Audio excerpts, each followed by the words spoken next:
Good morning. I am so happy to be here with you this morning. I've gotten to meet a few of you, and I just want to take a few minutes and sort of describe what the Brookside experience looks like. I think whenever we hear education, we look back and we think about whatever our experience was.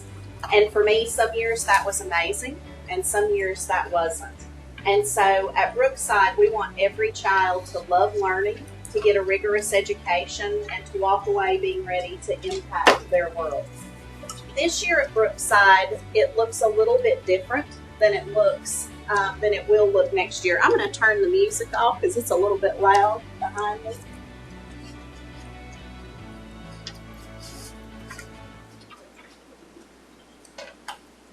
And what you see scrolling is the STEM camp experience that students at Brookside experience not only through the summer, but also for what we have on Fridays called Brookside Brainiacs. And it gives kids the opportunity to come in and to do STEM, STEAM, and STREAM.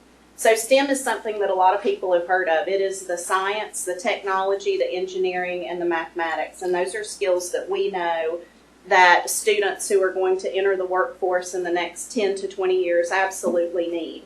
But when we add the A in for STEAM instead of STEM, then we add the cultural arts piece as well. And when we add the R for STREAM, then we're also adding the reading and the literature component. We believe in educating the entire child at Brookside. So the vision for Brookside came from two educators, myself and my business partner, whose name is Betsy Dean. She's teaching trigonometry and chemistry to students this morning, so she could not be here. I see some of you nodding because you've taken trig and chemistry before, and you know you can't miss one day of that. And so we have been public educators for 30 years combined. We have worked in amazing schools throughout North Carolina, and we see what great things happen, and we see things that are areas of improvement, not just for the students, but also for the faculty and the teachers. We believe that professional development should be a part for teachers as well as for administrators. And that is something that is built in to Brookside. From that, we've been able to visit schools over the past 3 years, and we've been able to see everything that is going well in education and the things that need help in education. But the one thing that we found is that a lot of times people silo homeschool students, private school students, and public school students. And we say that we are not just pro-private school or pro-public school or pro-homeschool. Instead, we are pro-kid. We are pro-student. A child's economic background should not dictate the kind of education that they're able to receive. The location in which they live should not dictate the education they receive, nor their family's choice of education. That should not dictate the rigor and the creativity that they're able to receive each and every day. So for that reason this year, we serve a hybrid homeschool during the day where students come in who are members of the homeschool community, and then we're able to serve them. If their family feels like they need help in reading or math or science, then we're able to do that during the day.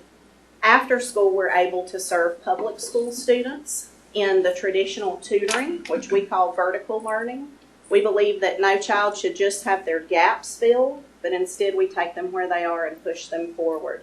We also offer enrichment classes. Right now I'm privileged to serve a kindergarten student who's reading on a 4th grade level. He is obviously not there for me to help fill in any gaps or needs that he has, but instead I'm there to help where his teacher leaves off and push him on so that he isn't bored and so that he doesn't become a problem in his classroom.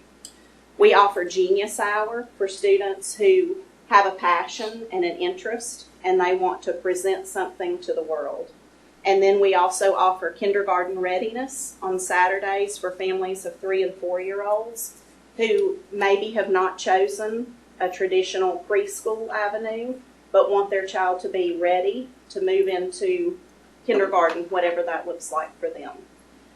As we move forward throughout this year, we have achieved our nonprofit status within the last several weeks, and we are now, you will see 2 different campuses. We are now in our permanent campus in Dunn, North Carolina. But as we move into the fall of 2020, we are going to have a setup that is a more traditional private school.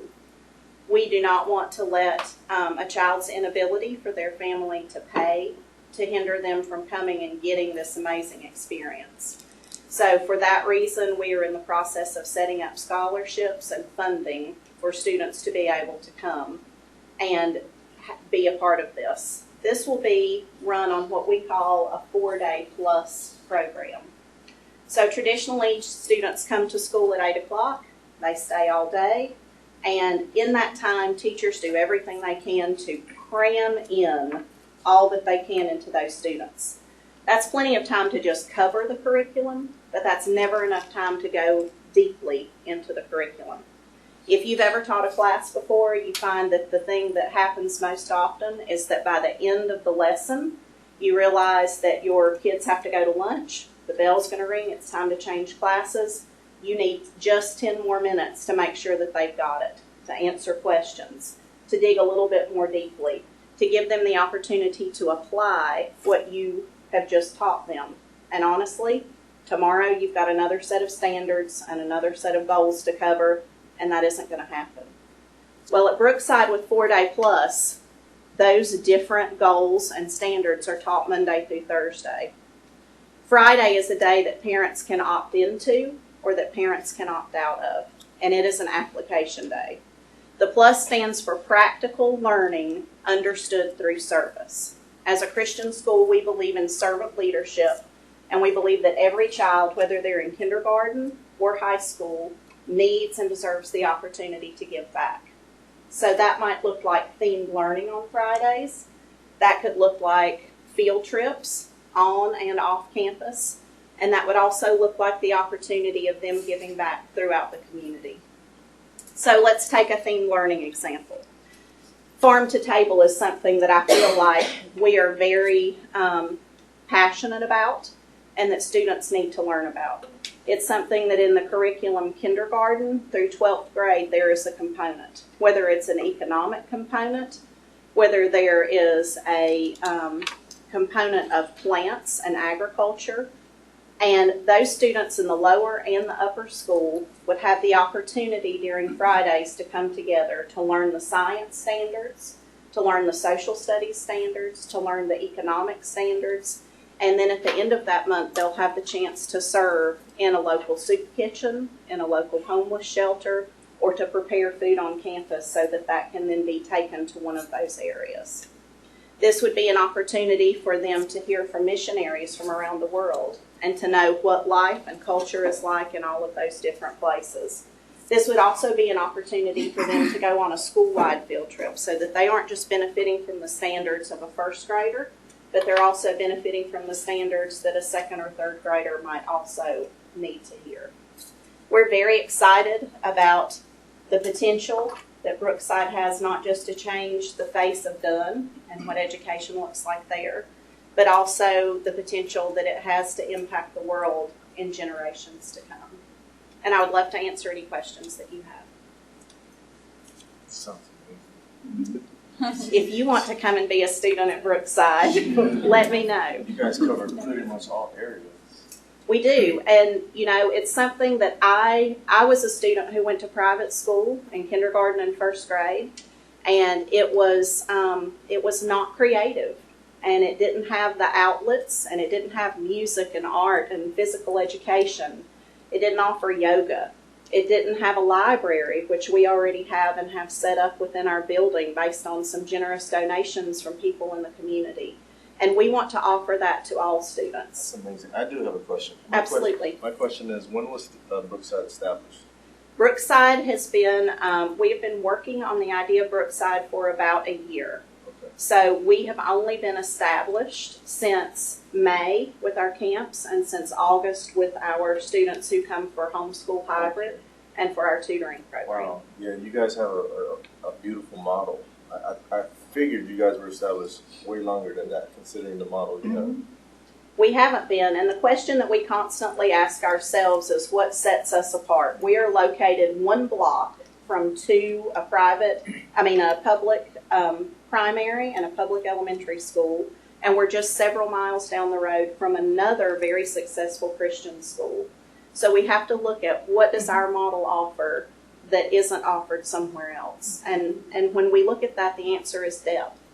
Not just depth of the gospel and depth of learning. If you're a student who comes in, you will have the opportunity to learn Old Testament and New Testament history.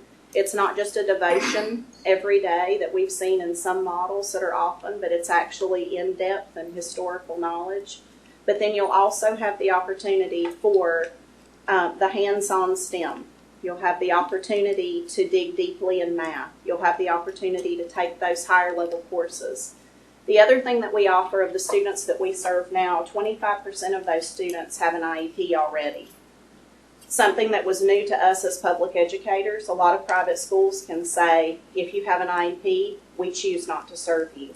That's not something that we're going to say, because what we have found is those students are capable, those students are ready, those students, their education might look a little bit different, but I think what you'll find if you're in any classroom in America with 25 students, you have 25 different sets of needs. And so it's our responsibility to meet those needs as they come to us in as much as we can. So define IEP. Individualized education plan. Okay. So that's a student who has a disability as defined. Yeah. A learning challenge. That's right, a learning challenge. And what we found is many of those challenges are that they need to be extended for. They need to be enriched for. And sometimes it's something as simple as dyslexia. It is. Yeah. Okay. It could be speech or occupational therapy. We are already on the NCSEAA list so that we can serve students who fall under the Disabilities Grant and the Opportunity Scholarship. And we are currently seeking our NCILD license as well so that we're able to test for parents so that they don't have to seek out something in a larger city. They can come to us and we can offer that service as well. Mm-hmm. Yes? You stated that you've only been in operation for a year. What motivated you guys to pursue this model and to develop this program prior to where you are when you started? So being part of the public school for around 30 years together, I was working in a very vibrant and amazing school setting in Raleigh. I sought my Master's of School Administration and Curriculum and Instruction Supervision. And through that process, I realized that administrators have such demands on them that they just simply cannot meet the demands of the parents and of the children and of their school buildings. In turn, teachers are not getting the professional development they need. They cannot keep up with everything that is going on. So from leaving public school into this vision, we spent 2 years working at and visiting and consulting in schools to see what is your greatest need. What we found is when you look at the data that schools have, if you really drill down and you peel back all of those layers, you're going to find that most schools have 2 to 3 larger issues. So for 2 years, Betsy and I went in and we dealt with just those 2 to 3 larger issues for schools. And it was an amazing experience for us. But those were things that even though administrators knew they needed to deal with, they either did not have the resources or the funding to do it.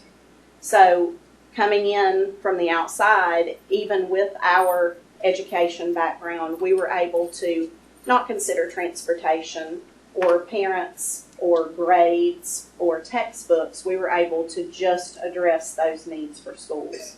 And what we found is if you do that, then a school who scores an F according to the state standards can become a D or a C. Is that amazing? In a year it is. But you just have to have the resources and the facility and the faculty to be able to do it. So when we looked at everything that was going right, but also everything that we would improve on, this is the model that we have found that works. I have a follow-up. Yes. Currently there are a number of feasibility studies at the state level and on the national level that are pursuing different models of public and private education. Yes. And they're very rich. They really are. There's a lot of data that are in there, a lot of comments, a lot of recommendations. In your opinion, where do you see public schools in 10 years? I love the idea of public school. I love that in the United States that we educate everyone, that we don't say, if you score this level, then we educate you further or we track you. Okay. But with that being said, the larger class sizes that we experience every year, despite all of our efforts, the continued testing that we impose both on teachers and students to say that your individual work and worth is based on a number that comes one time each year, that's something that we don't believe in. We believe that a child is more than what comes on that printout, but we also believe in those individual data points that come each day, not that come one time a year. So as a parent of a kindergartner and a second grader this year, I appreciate that we have teachers that actually look at my children for who they are, and they say, here's what you know today, and let's move forward from this. Not here's where I need you at the beginning of the year, and I'll check in with you then. Thank you very much. Yes, sir. How much do you charge for the services? So that's something that we are still in the process of figuring out. Obviously, the overhead that we have right now is not what will be whenever we have a campus full of students. We are looking at $6,500 a year as being our base price, and then if you would do the add-on Fridays, it would be a smaller fee, but you could add on 1 month at a time. So that parents, because we don't want to shut out the homeschool families that we have built relationships with, or the private school families who sometimes like to take those extended weekends and use that time to travel. So if a family chooses to opt out of October for the extra 4 or 5 Fridays that are there, that's okay. But if they want their children, if they need that structure of a 5-day program, then that's there just for a smaller fee. So around $6,500 is what we're looking at right now. Thank you. Is the, I don't know if you've said it, but maybe I didn't catch it. Is the business model structured as nonprofit? It is, yes. Yes, ma'am. Well, I have one comment and then I have a question. Okay. Going back to what you said about your pricing model. I understand the fact that there might be some people who want to do 4 days and some who want to do 5, but if you're allowing people to opt in and out each month on that Friday, you still have costs because you've got to hire people to teach or to facilitate these things. So it's going to be kind of difficult if you're allowing people to opt in and out because you're not necessarily going to have a steady revenue to project how many people you need to provide this activity. So it might be something that you either opt in or you opt out. And maybe you do it for a semester or a term as opposed to month to month because you're going to have staffing issues that you're going to have to be concerned about. So that's my one comment. My question is, you have a very unique niche here. How are you marketing your business? Currently, we are marketing on Facebook. We are also marketing in our local newspaper. We've used several other ways, but that's something that neither of us are experts in. We are experts in education. We are not experts in marketing. So we are looking for people who have that expertise, who have the same vision that we have, but who have a different skill set. We have found that every single person who has come to us since August 1st, which we are pretty much adding students daily at this point, which has been amazing. But with 2 employees, we understand that that is soon going to outgrow how many hours there are in the day. But of all the students we serve, minus 1, word of mouth is what has brought them to us, and not anything else that we have done. Are you able to sustain that, or do you have room that you can really take off and grow? We do have room that we can take off and grow. So we need to get you some more. Have you considered, if you're not able to yet afford another person to do your marketing, have you considered taking on a college intern as a marketing student or something of that nature? We've actually talked to 2 different people. The person who does our insurance has graciously offered to come and help us in some ways, and we have reached out to 2 or 3 other people. Due to the proximity of where we are and how fast things have moved so far, we have not met with that person, but we know that that is a need before the end of October. Our official grand opening is October 24th, We have a ribbon cutting for our city that day, and that's also the date of our founding families meeting as well. So we have a lot coming forward in October. And yes, we would love to have a college intern. And so we're Fayetteville Tech, so we have those marketing students that could definitely help you out. And you could see Dean Burns after the presentation. Absolutely. Could also get them to assist. It may not be necessarily an intern, but like a lot of classes will take on projects, so you might get a class to create a marketing plan for you, those kinds of things. We would love that. I would love to talk to you. Yes, sir. You mentioned that in your curriculum you have science, planting, and social science. How do you deal with the evolution question? Do you teach them or just neglect them? We allow them to know that that is a thought process that many people have. That is just not the belief system and the structure that we teach under. But we want them to be able to defend their faith and what their knowledge is. And so we feel that it's unfair for them not to know that that is a question that they will be faced with at some point in their life. Thank you. So you mentioned Betsy was teaching trigonometry. Yes, ma'am. How old are these students? So currently we serve students as young as 3 years old, all the way up through college-age students.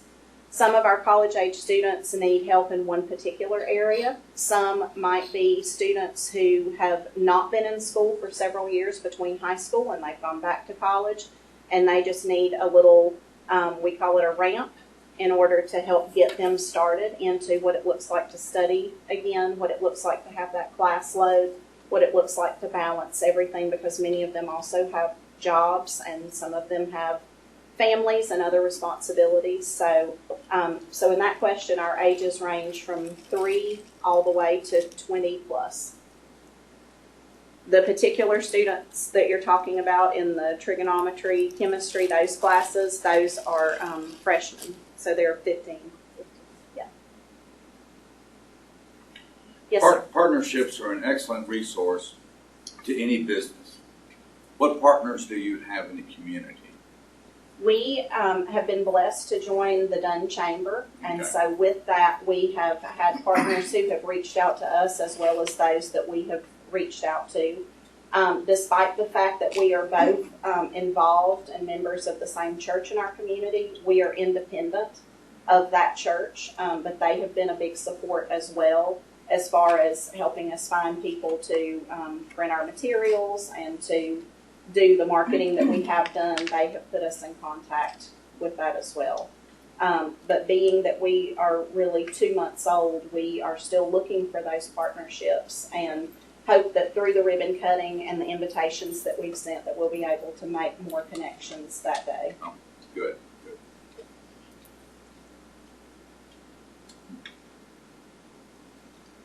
Any other questions? If we wanted to make an appointment to sit down and talk to you, how would we do I have cards today as well as some flyers, and I'm happy to talk to anyone who would like to make an appointment, and I can just give you more information, and we would be happy for you to come by. Yes, ma'am. What do you see as your greatest challenges right now? Staffing. As we look forward, we know that we cannot do everything ourselves, nor do we want to. We know that we need people who have a greater skill set than us. As we budget, of course, we have needs like all schools do for technology and for funding classrooms that are exciting and innovative, as well as that structure the day that we hope that our students experience. We, as I said, we have received our 501c3, which was a great hurdle for us. We've experienced our first inspection from the fire inspector as well as the city inspector. We know that we need to put in 3 glass doors that are commercial grade, and we need to cut 3 holes in the walls of our building. So that was something that was unexpected that we found out last week. So, but some days you face that, and you have to know how to move forward and know that this is working on a plan and that this is a ministry as well as a business. And so, so we've moved forward in that way. And again, we're reaching out and seeking those partnerships of people who want to say, yes, we would love to fund this. We've written several grants in the past week. We couldn't do that effectively prior to our 501c3, but we were ready. And as soon as that came, we were ready to hit send and get those out so that we can get the responses and be ready to move forward. That's good that you pointed out the grants, because grant writing is a skill to itself. And it's a very valuable resource. It is, and it's Use. something that I've done in the past and that I was a part of in public school, and that I can see that it's a great need as we move forward. There's a ton of money out there. There is, and a lot of it's unclaimed. And it's unclaimed, but people don't apply for it. We It want just to sits there. find that. Yeah. We want to give them a home for that. As far as staffing, like, Yes. what would you say your biggest need is as far as like staffing? Do you need teachers? Do you need marketers? Do you need what would be the number one thing that you would do? Yes to both of those. Marketing between now and next March. We realize that the plan that we have moving forward is not what most people who graduate from college and go into education, it's not what they think about when they think of a 5-day and parent conferences and that this is going to be a different structure. This is going to be 4 days, and on that 5th day, you are investing in the students that you've taught with all week. This is a day where you can give back and you can watch them give back, where they can absorb and then they learn to apply what they know. So we know that the teachers that we're looking for will have the skill set that every amazing teacher has, but they also have to be someone who thinks outside of that traditional education box to see the value and that this isn't a wasted day during the week, but instead this is the most important day of this child's week.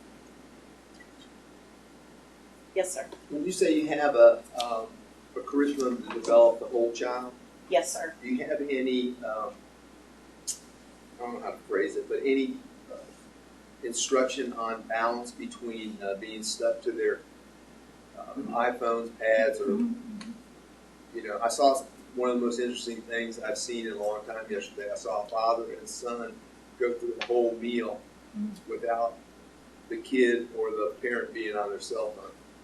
Almost fell out of my chair.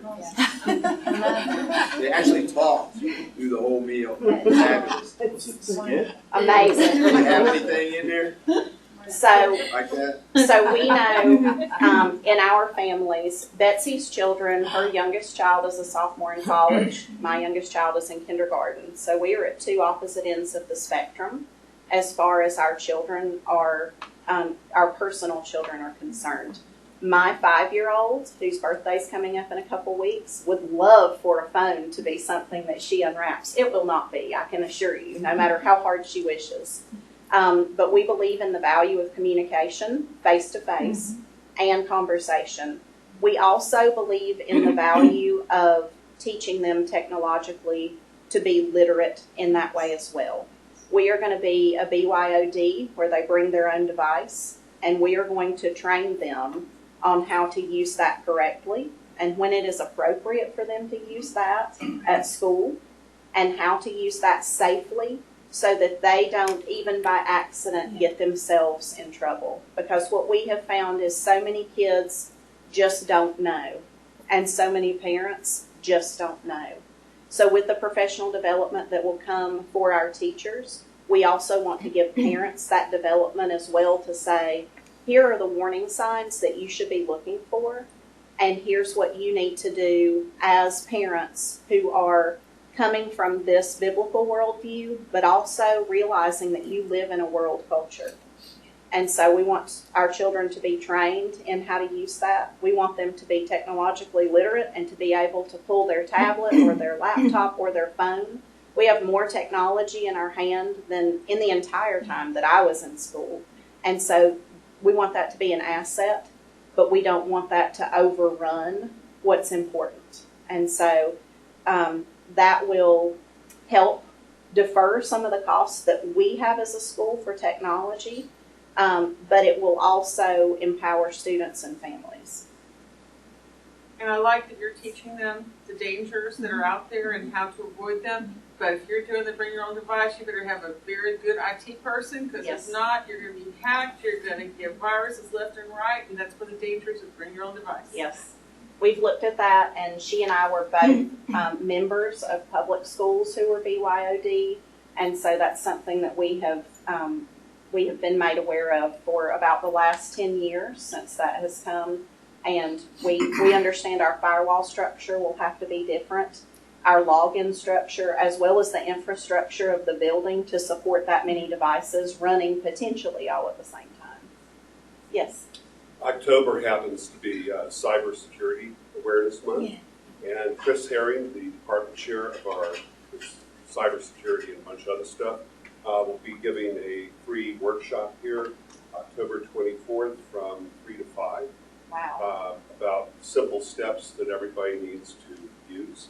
And the cyber criminals are attacking small, not the big companies as much as the small companies because they're Easier to break in. Yeah. So just FYI. Yes. I feel like I need to be taking notes while y'all are talking. Thank you. Yes, Let me sir. share with you, do review the Bill Gates Foundation Yes. for grants, because there's a lot of technology grants that he offers, not he per se, the foundation offers, that may facilitate some tablets for your school, and then that way you wouldn't have this bring your own device. So that is an opportunity. I know a lot of schools look at that, a lot of private schools, and even some homeschooling are looking at applying for the Bill Gates Foundation. We certainly will do that. Please do that. Yes, sir. In the Small Business Center upstairs, you register. There is a grant station database available, and we can put in the parameters, and we can help search for a grant. I'll do that before I leave today. Courtney, Oh, yes. this is Mr. Hill from the Small Business Center upstairs. Hey, I'm Courtney. I would strongly encourage you to visit there. There are a lot of resources that are great, that would benefit you and us. He's your #1 partner. Okay. This guy right here. We're going to be good friends. Yes, we are. Any other questions, you guys? Well, if not, I'll take the last one. What can this community do for you? This community can continue to offer amazing education, as you are doing now, but also be a partnership with us and with the schools that are around you, because educators have the biggest job, I think, in our world today, because everyone who is someone was taught by someone who is a teacher. And so if you can't make it to Brookside, if you don't see a way that your philosophies fit in with ours, like we said, every place has a best fit, then find the educational platform where your best fit is and serve them. Thank you so much. Thank you.